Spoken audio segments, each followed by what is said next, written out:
एक बेरोजगार शिक्षक था। वो नौकरी तलाश करने के लिए काफ़ी कोशिश कर रहा था, लेकिन उसे नौकरी मिल ही नहीं रही थी। ये शिक्षक भगवान में बहुत आस्था रखते थे। अपने साथ कुछ अच्छा हो या बुरा, वो सारी बातें भगवान से किया करते थे। कुछ अच्छा होता तो धन्यवाद देते, और कुछ बुरा होता तो भगवान से शिकायत भी करते। उनका भी स्ट्रगल का दौर ही चल रहा था, तो वह भगवान से शिकायत करते रहते थे। कहते कि भगवान, मुझे नौकरी क्यों नहीं दिलवाते हो, क्यों मुझे परेशान करते हो। थोड़े दिनों बाद ही शिक्षक को एक कस्बे में सरकारी नौकरी लगी। शिक्षक ने तुरंत भगवान को धन्यवाद दिया और उनका आभार माना।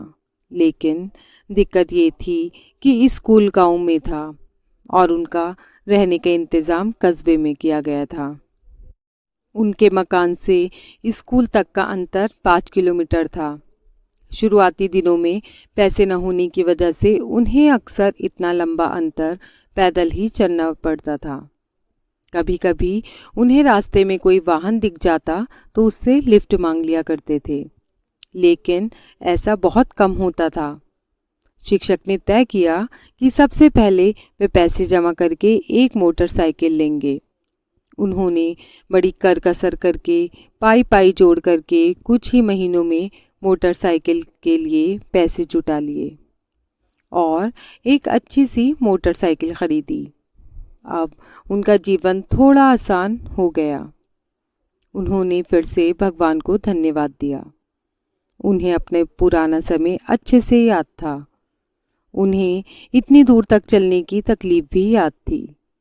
इसलिए वह स्कूल आने के समय और वापस घर जाने के समय हमेशा किसी न किसी ज़रूरतमंद को अपनी मोटरसाइकिल पर बिठाकर लिफ्ट दिया करते थे। कभी किसी छोटे बच्चे को स्कूल छोड़ दिया, तो कभी किसी बूढ़े को लिफ्ट दे दी, कभी किसी किसान को शहर छोड़ दिया।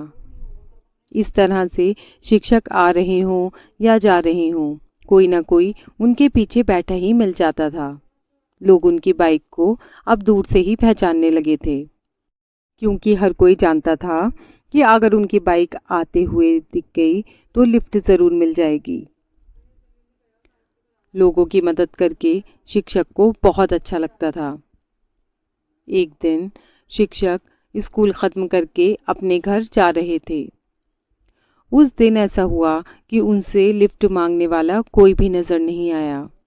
आधे रास्ते तक पहुंचने पर एक आदमी ने उनसे लिफ्ट मांगी।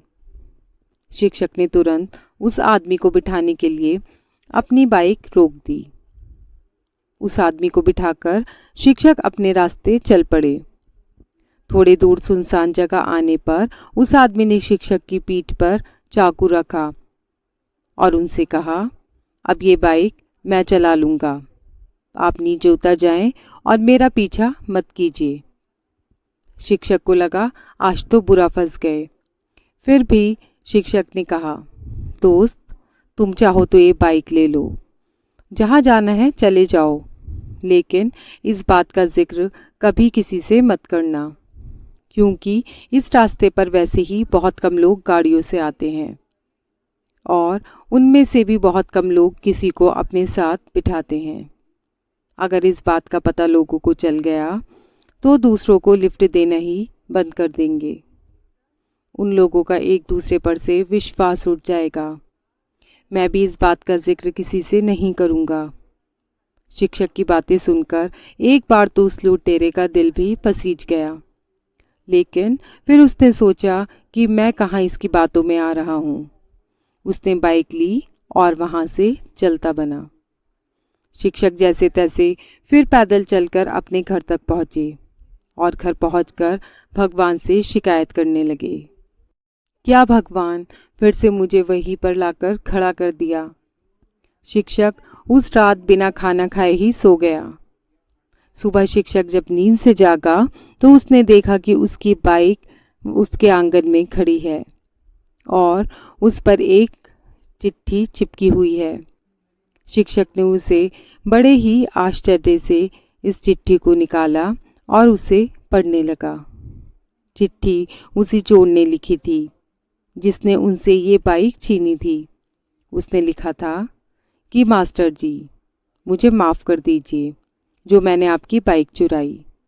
ये बाइक तो कोई सेलिब्रिटी की तरह है। जैसे लोग किसी बड़े सेलिब्रिटी को दूर से ही पहचान लेते हैं, उसी तरह हर कोई दूर से ही इसे पहचान ले रहा है।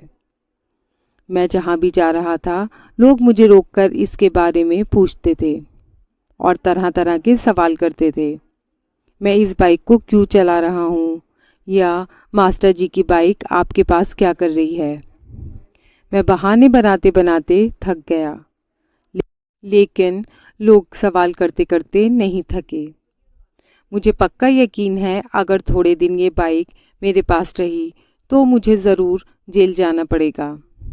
इसलिए मैं ये बाइक आपको वापस लौटा रहा हूँ। चिट्ठी पढ़ते पढ़ते मास्टर जी की हंसी छूट गई और उन्हें यकीन हो गया कि उन्होंने जितनी भी भलाई की है उसका फल भी उनको भला ही मिला है। उन्होंने फिर से भगवान को धन्यवाद दिया और फिर से लोगों की मदद में लग गए।